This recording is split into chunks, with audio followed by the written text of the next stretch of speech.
Good morning, y'all. Pete here with Green Dreams, and I want to talk to you a little bit about pushing mangoes here in Florida or anywhere where you're kind of on that cusp of being able to grow a subtropical species like a mango. So here next to me I have a Kerry mango, which is probably one of the best varieties of mango you could grow here in the state of Florida, in my opinion. This is an early flowering mango. So we are here in 9B, 20 miles north of Tampa, definitely on that edge of not being able to grow mangoes. So my first suggestion would be to plant a late season mango. We have 3 seasons with mangoes. We have an early, a mid, and a late. So getting later varieties, that means later flower set, that means a much better chance of actually setting fruit after that last frost. So by planting varieties like Kent, Keat, Palmer, Beverly, these are the later fruiting varieties that come in closer to August, you're gonna have a much better chance of a fruit set. Now, if you all have ever had mangoes from the grocery store, that typical red-green mango, that Tommy Adkins, there is no comparison.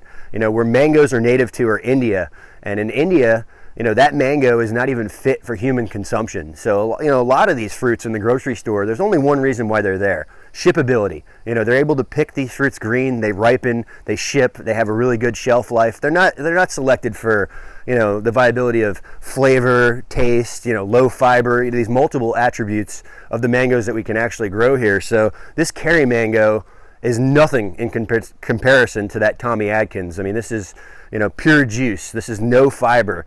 This is a select, excellent variety of mango. So if you've had a mango from the grocery store and you didn't like them because they got stuck in your teeth, or you didn't think the flavor was that good, probably because you didn't have a homegrown mango, and there is no comparison. It's just like I had spoke about in some of my banana videos, a homegrown banana compared to a store-bought. The two don't compare. Mango is a very young mango tree. It's maybe only been in the ground for about 1.5 years. It is a grafted mango. By grafted, I mean this top part is a clone off of a fruiting Kerry mango, and the bottom is the rootstock. Typically, if mangoes, that's a turpentine rootstock, and it's a little bit more cold hardy, can handle a little bit more of the wet feet.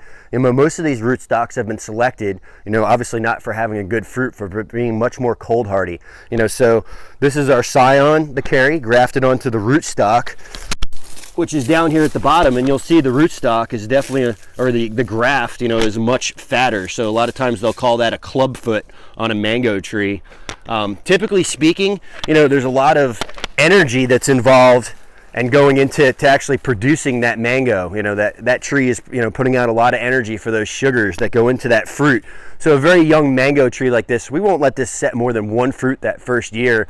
And typically what I'll do is, after the flowers have set, before it creates those little fruits that we pointed out to you here, I'll actually remove those spikes and kind of thin that out. This way, we're taking that energy that would typically go into a young mango and letting that go into growth of the tree. We'd much rather have a bigger tree that could support more mangoes, a year or 2 from now, rather than just getting a couple of mangoes here on that first year and actually stunting the growth of the tree. So another thing I'll point out with the mangoes here, being up here in 9B north of Tampa, we have them in the understory. So, we're not going to get quite that heavy fruit set you would get in a full sun setting. But if I can get a couple of fruits, less fruit than I would get in full sun north of Tampa, I'm going to take it. I'm not going to complain about that.